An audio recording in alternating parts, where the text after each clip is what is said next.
What's up, everybody? It's Red Baron 59 back with another YouTube video, and today I gotta talk about some slightly disappointing stuff, but share this pretty interesting little montage mashup of clips from last night's Battlefield Extravaganza playing solo. And yeah, obviously I don't know a lot of people that play BF4. Most of my friends are COD players, so usually I end up playing this game by myself when I play. But I had a great time last night, and actually last night was the first night I ever sniped, and I kind of wanted to share these clips because I thought it was really funny because everybody told me how incredibly difficult it was to snipe, and it's more challenging than COD. Don't get me wrong, but most people blew it up like this was the like most ridiculous game to snipe in ever.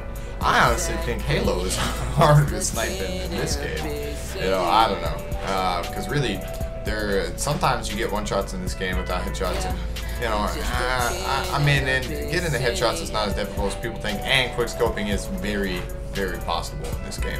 But, you know, I think that you'll notice the fourth to last and the very last are like two of my favorite clips, actually. I've beasted 5, maybe 6 guys with a pistol that were all spawning at each other at the end in the rush, and then I think I get like a 9-man tear at the end of this other match.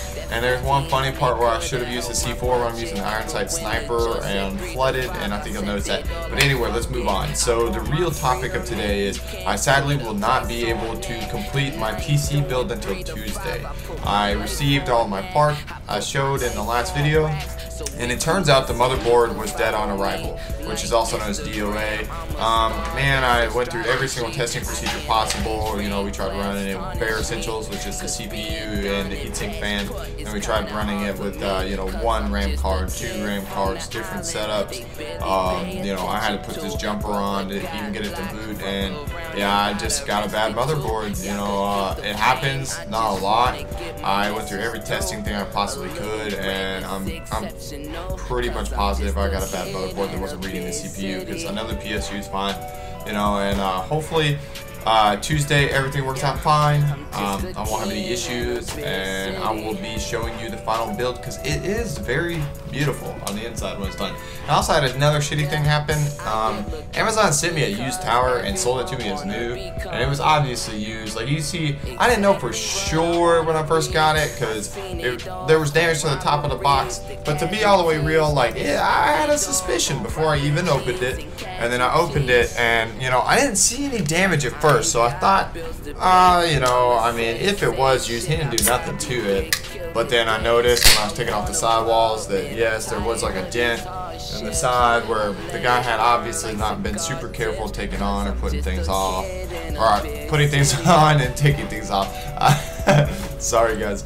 And then you know, I noticed that there was 3 drill holes, 2 in the bottom and 1 in the bottom of the back, and it was obvious that he had maybe got a power supply that was too big, and he was trying to fit it in there, but there wasn't enough space with his motherboard. I'm guessing he was using like a mini ATX in this, which I don't know why he would use a mini ATX in a full-size tower with the humongous power cord, but the way that he looked like he was trying to run the power cord looked like he had a long, thin one that would have sat all the way along the bottom. And maybe he had a full ATX, and that's why he had to ditch the guy. But the mini ATX also sits pretty low in this build, so, you know, I mean, either way it goes, he sent it back. There was even a damage on the top rating, which really isn't that big of a deal, honestly. You really can't tell. It's not brand new from the outside. You can only tell when you open it. Well, sort of you can. You can see that hole in the back. But I made him comp me the difference between the price of a new one and a used one. This is that clip right there. And, you know, so they gave me the money back on that. They sent me a new one with Saturday shipping. But I have to wait until Tuesday because they're out of stock of the motherboard I wanted. And they gave me money back on the motherboard too to buy a different motherboard if I wanted to. But I was just like, I mean, either way I'm going to have to wait, because they wouldn't guarantee me Saturday shipping. They were fucking me around. It's kind of shitty. I've never had this problem with Amazon before, man. It's the first time that I've ever dealt with this. But anyway, in regards to all of that, we'll move on and kind of talk about the BenQ. My first impressions with the BenQ, I heard a lot of people talk about BenQs having kind of washed out color palettes, and I don't really agree with that. I don't see it. What I did see, however, though, is when I first got the guy, the FPS shooter setting. Alright, so obviously there's certain things that are maybe tweaked. I'm not entirely sure what exactly they tweak, and this is where I should have used that C4, but I didn't even think about it until after the fact. So, and I'm not exactly 100% on what it is that they tweak, but they tweak something. But they have the brightness setting at 100% and the contrast at 50. They have the color saturation at 10 of 20. So what you do notice is initially, like, it is very bright and it is kind of washed out because the color saturation isn't turned up. But I think that's just a general, like, setting for, you know, everybody that obviously you can play with. I don't know exactly what it is even about the FPS setting that's better. I don't know if it's literally just that they preset the FPS, you know, layout like this, but I can say in the first couple of days of using the monitor that you can tell it's fast. It does definitely refresh at a pretty rapid rate.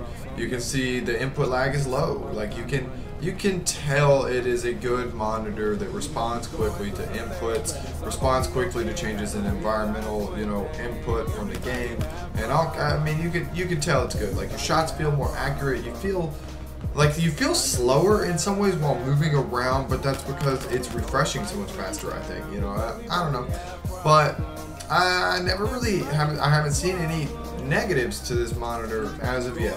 I'll probably go ahead and post a 30-day, you know, update on it, but I think it's beautiful, man. And, you know, I mean, the one thing I could say is it could stand to be a little more mobile for some people, maybe, but honestly, you got a good tilt to the front, you have a good tilt to the back, and one of the cooler features of it is there is a cable manager in the back of the monitor, which is nice.